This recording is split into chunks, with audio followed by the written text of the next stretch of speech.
વડોદરાના કરજણ બાદ શિનોર અને આસપાસના વિસ્તારોમાં પણ વરસાદની શરૂઆત થઈ ગઈ છે। અસહ્ય ગરમી અને બફારા વચ્ચે કમોસમી માવઠું થયું છે। શિનોરના સાધલી, દિવેર સહિતના ગામડાઓમાં કમોસમી માવઠું થયું છે। કમોસમી માવઠાને લઈ શિનોર પંથકના ખેડૂતોમાં ફફડાટ ફેલાયો છે। તો આ તરફ લોકોને ગરમીમાંથી રાહત મળી છે, પરંતુ ઉનાળુ પાક લેતા ખેડૂતોમાં મુશ્કેલી આવી શકે છે, કારણ કે તેમનો પાક બરબાદ થઈ શકે છે। જ્યારે પાક લેવાનો સમય આવશે એ સમયે જ્યાં કમોસમી વરસાદ તેમના મહામૂલા પાકને નુકસાન પહોંચાડી શકે છે, જેના કારણે ખેડૂતો ચિંતામાં મુકાયા છે।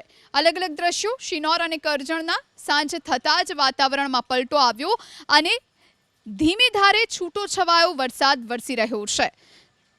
તો આ તરફ દાહોદ અને આસપાસના વિસ્તારોમાં પણ વરસાદી માહોલ હતો। દાહોદમાં તો સતત બીજા દિવસે વાતાવરણમાં પલટો આવ્યો અને આ તરફ હવે વડોદરામાં પણ વાતાવરણ પલટાયું છે। મહત્વનું છે, હવામાન વિભાગે પણ આગામી 5 દિવસ રાજ્યમાં વરસાદની આગાહી કરી છે, જેના કારણે લોકોને ગરમીમાંથી ચોક્કસ રાહત મળશે।